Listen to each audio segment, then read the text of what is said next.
Alright, yo. So I've been watching anime for as long as I can remember. And out of all these anime I've watched, Bleach is something different. Plot is gas. The female cast is gas. The fighting is gas. Just everything about Bleach is just straight gas. And I've been gone for a while, so I'm giving y'all a long vid. This stuff takes a while to make, so like and subscribe so I can keep making long videos like this. And I just need that bread because I'm broke, so just help a broke man out. But we're continuing on where we start off last, and the Soul Reapers are fighting the Quincy's, and the Soul Reapers are cooking. Like, I'm talking Soul Reapers are stacking bodies everywhere. And you just know they tough when they start explaining their powers. They just be explaining all their strengths and weaknesses without a care in the world. Like, what's wrong with you, little bro? You trying to get packed up or what? And by the looks of it, this fight was over. But apparently, the little kid, he was the one you had to kill first. And the Quincy came back in blood, started cooking the Soul Reaper. Bro sent him to the gulag by belly flopping on him. But then the little baby got sent to the gulag too. He got cut in half. My question is, where were all these Soul Reaper captains when Ichigo infiltrated the Soul Society? I ain't see him nowhere. But bro's Bankai is pretty much spawning a bunch of Demogorgons from Stranger Things. His Bankai is low-key beautiful. But his Bankai is like music, and if you hear the music, he can pretty much do whatever he wants to you. He started setting this man on fire. So you know what he does? He sticks his fingers through his eardrums and rupture them so he can't hear the music. Therefore, his Bankai has no effect on him. That's some crazy IQ, but I don't have enough guts to do that. Put a star-shaped hole right through his body. This is tragic, bro. Like, can the Soul Reaper stop getting cooked for one episode? But then Renji pops up acting like he gonna do something. Like, no, you're not. You got packed up every single time you joined a fight in this TV show. Renji was like, I could low-key handle this dude by myself. And then Rukia was like, yo, he can't handle you at this level, so I'ma just dip. And she dipped. Then Renji just cut up this kid. He did not care at all. It was low-key cold. And then he cut this man with a good cut, but I'm not getting my hopes up because Soul Reapers always get cooked. Bro started getting all pressed, so he started turning into his final form. I'm not gonna lie, your final form is trash. Even Renji was roasting that thing. But never mind, he had one more move in the bag, and this form is low-key tough. He made a huge spirit bomb and threw it at Renji, and I thought it was a wrap. But Renji summoned his Bankai, and he's about to cook this Quincy like the Dolphins cooked the Broncos 70-0. That was a crazy game, by the way. I'm a Dolphins fan, and I went to school the next day, and I was swimming. But anyways, Renji's Bankai is cold. He might actually win a fight for once. All it takes is one move, and Renji packs his man up like he's a random side character. Like he didn't just beat two captains. I still can't get over the fact that this is his first W since he beat Ichigo.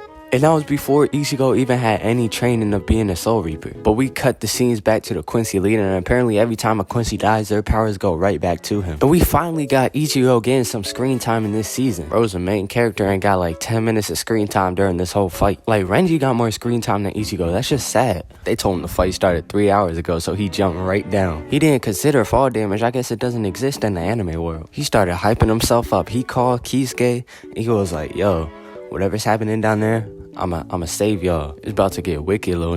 But we got these two dudes getting set to execution just because they lost the fight. These Quincy's really not playing no games. Sent both of them to the gulag. But now we got Rukia finally getting in on some of the action. She about to fight this weird emo nigga that just showed up. This guy's power is fear, and I'd most definitely be scared if I saw some ugly like that. Well, they start scrapping, and I had no idea Rukia had the moves like that. But for this dude's attack to work, all he has to do is touch you once. And he touched Rukia, but it didn't seem to work, because Rukia just a dog for real. But why bro bent at a 90-degree angle? Bro getting packed up by Rukia like there's no tomorrow. Now bro has a flashback. And we all know, when someone has a flashback, they about to get strong. And this power-up is wicked. Just look at this.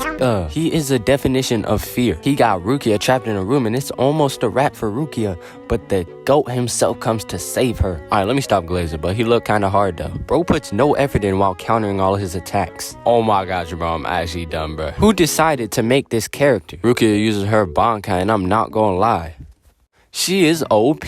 Just look at this drip. Tell me that ain't hard, bro. Flip the scenes again, and we on this one random monster. I don't even know what this thing is. He was low-key cooking at first, but then he just got packed up in the end. But then we got this random kid that looks like he would be a school shooter. Bro was talking about, I'm the strongest out of all the Quincy's. But I think he might be able to back it up because this kid has the power of imagination. So you're telling me if he really wanted to, he could just imagine Rangiku. He could do whatever he wants. Besides the point, this man really cold for real. One girl told him to get away from the lieutenants, and you know what he said, bruh? He was like, don't worry, they already dead, and walked off like nothing happened. So they started attacking him, and look what he does to her arm. What the hell? Oh my God, no way. So basically what happened there was, bear with me, he imagined her arm turned into cookies and her bones turned into cookies, so he was able to twist it that easily. What is going on? Bro's gotta be the most overpowered character if this actually works like that. Honestly, no better person could have came to the rescue but my boy Kenpachi. It was right after he killed this girl's squad captain too, so he just had to tell her straight up. But to be honest, who does this kid think he is, bro? He really think he the main character. He made a whole stage so they could fight him. This is low-key bad. Kenpachi hit him with his sword and he was mad confident that it wouldn't do any damage because he was like, I imagined that it wouldn't do any damage.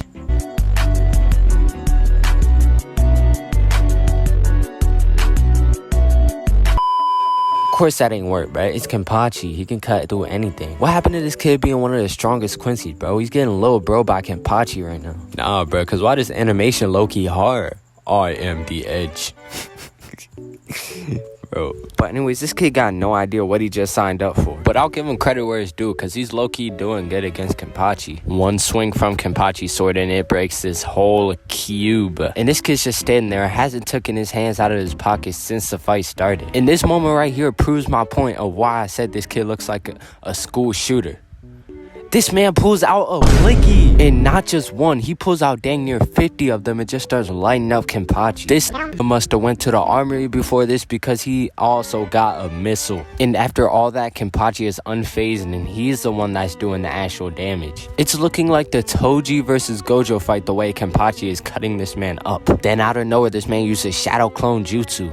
They really copying the Naruto verse for real, because they also spawned a meteor from the sky, boy. You are now Madara. But I'm not gonna lie, this comment's beautiful. It's looking like Sozen's comment right now. But of course, Kenpachi ain't even phased. He just goes full speed towards a meteor, and he's like, I never got to cut a meteor before. It's a crazy ass nigga. And he actually cuts it in half.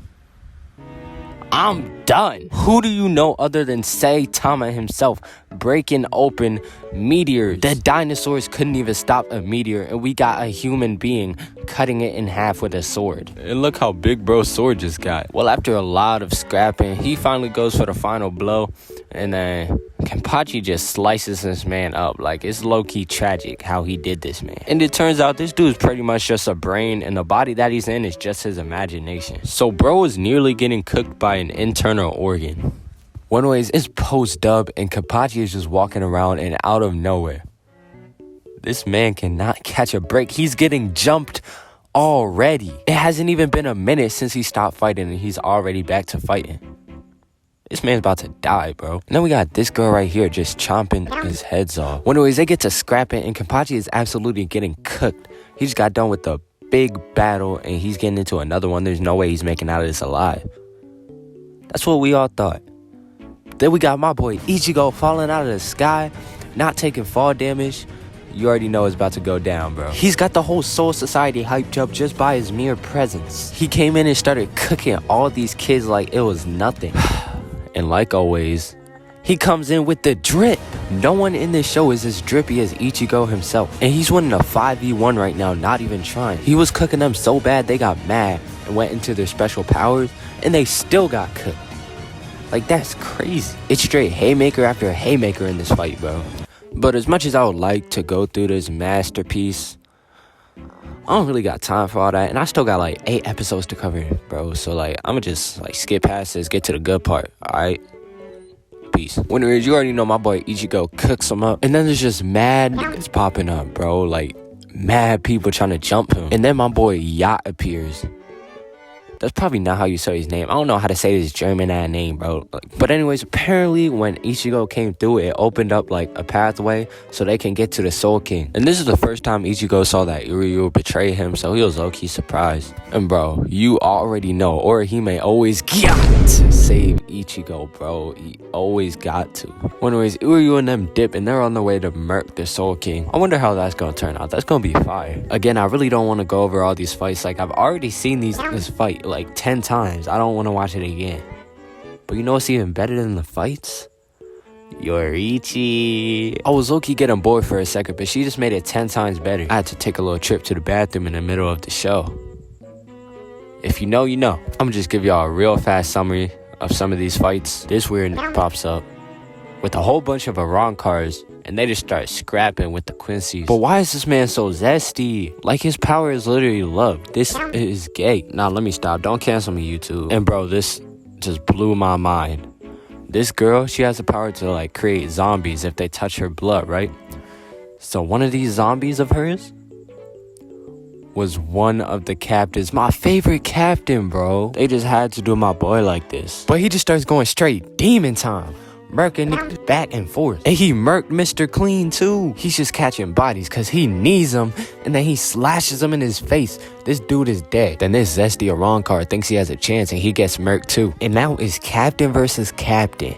And this dude right here basically has him caught up in a genjutsu. So basically every time he kills him, he gets sent back to the past to the time before he kills him. And he kills him a few times, but he just keeps getting sent back to the past. I don't know how it works, but you know, he always be messing with drugs. And now Toshiro is paralyzed, and now he stabs him with this sword and then sticks another drug in this man. He's about to overdose. Long story short, Byakuya is fighting this one zesty dude. Why is there so many zesty people in this show? But then we got this dude again, and he's just carrying. He's carrying this entire fight. He's packing up every single quincy. He stabs this girl, and then he gets his minions to jump this other dude. This is just outlandish. Like, why would I like that? Pick that nigga run track. Like, how did they be in his hat? Why would I dish you get? But anyways, I really think it's about to go down because the Quincy just made their way to the royal palace. And they're already about to scrap with one of the royal guards. Bro, I kid you not, I'm getting goosebumps just watching this. But meanwhile, Ichigo and them are heading up to the royal palace as they fight. But I'm not gonna lie, these Quincy's are getting cooked by this royal guard. You know they ain't taking the fight serious when they making that face. Like, they have no care. But bro, you're telling me I get to see Orihime and Yorichi at one time? Like, Yorichi is just bad, and Orihime just got badonkadonks on her, bro. Like, why are they so big? These animators knew what they were doing the whole time. But it turns out the Quincy's got their own royal guards too. And they look cold, bro. And this dude right here is the coldest of them all. He snipes this girl right through her dome. She bleeding out all over the floor. And then he snipes the whole royal palace in half. But it turns out they was just putting another genjutsu. And this girl is still alive. I don't know how, bro. And then all the royal guards pulled up and I started shivering.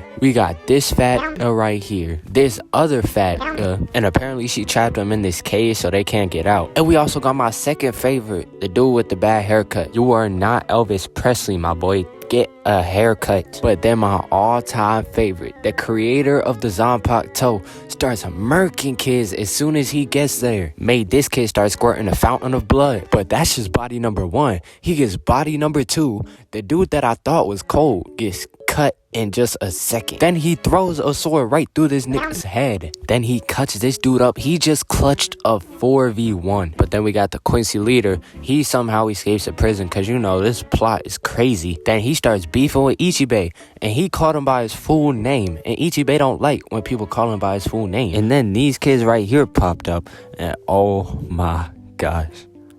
Yorichi has a sister? I mean, she looks a little young right now, but I might have to pre-order because she is bad. Alright, I'm gonna stop right there because I was about to say something crazy. Well, anyways, Ichibe slaps this man to kingdom come. And he's actually getting serious about this fight, so he starts cooking. But before we can see him start cooking, it turns out this stern writer is still alive. And he did something to my man's blood, so now he's super weak. Meanwhile, these two dudes fighting, and it's low-key crazy, but then he gets the upper hand and kills him. And I low-key thought it was over for my boy, but he just doesn't go down that easily. Then he cuts right through him and he is dead too. Right now the Quincy's are getting dogged by the Soul Reapers. Even the Quincy leader is getting dogged by Ichibe right now. His brush has the power to cut your strength in half to make you weaker. Like, he got my man's arms looking like spaghetti noodles. Now Ichibe hits him again, so his strength is deduced even more. But why'd they make bro black in this scene, bro? But he has one more ace up his sleeve. He uses his power to gather all the Quincy's power that he doesn't need so it can go to all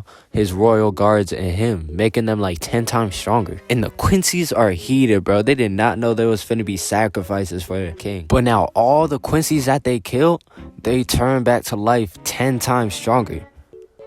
I don't know how they're gonna get out of this predicament, but they're gonna have to fight with all their power. I don't know if the royal guards are gonna make it out of this one, I'm not gonna lie. But this dude gets 2 holes shot right through his body. This is absolutely crazy, bro. I thought he was supposed to be tough. So he shot again, and they tried to block it, but apparently his bullets go through everything. And I really thought bro was packed up, but this girl steals him and then recovers his injuries. I don't know how that works, but it's low-key crazy. I love her for that. But the royal guards are back in business, and they are low-key cooking. They even got this man running away. Like, it's crazy for real. Well, we go back to one of the peakest fights in the arc, and they just going band for band, having a whole row session in the middle of the fight. But they finally start running the fate, and this man just grabs him by his neck. Now they just fighting. And now, apparently, this dude kind of has a bankai. He doesn't really call it a bankai because he had this before bankai was even created. This nigga old as heck, bro. Bro was born in like 10,000 BC, man. But anyways, his bankai has the power to take away your entire name. So you're losing like almost all your power. But anyways, we got the cook fighting Casper the Ghost. I don't even know what this Quincy is. And when she's out of her fat form, she is fine. Hit me up, shawty. But all of a sudden, all the royal guards just start getting cooked. Every single one of them got murked. All except for my boy Ichigo, because he just built different. But then the Quincy leader tried stealing his power, and he succeeds. He got this looking like Santa Claus. But by the looks of it, the Soul Society is completely a goner. But this man gives a speech, a great halftime speech, and they all back in business. But in order to get back in business, they all had to kill themselves. What kind of tomfoolery is this? Nah, but imagine they all killed themselves for no reason and it didn't even work. That would be crazy. But they are low-key catching W's, bro. Every time I think it's done for them, they come back. And she pulls out the most beautiful bankai I have ever seen. She is not playing around either, because she just starts cooking these niggas. Like, this isn't even fair. Even the Quincy leader started catching smoke. He thought he took his powers, but he was like, my power is black. All the black in the world is my power. So he pretty much has unlimited power. He just starts cooking the Quincy leader, turns him into ash. And then it ends on a cliffhanger. Anyways, y'all been asking for this video for so long, bro. And I finally finished. Freaking like 18-minute video, bro. This is the longest video I've ever made. So hit the subscribe button. And I'm going to keep making long videos like this if y'all want me to. And I'm going to try to post consistently. You feel me? But I love y'all. Get me to 800 subs. Peace.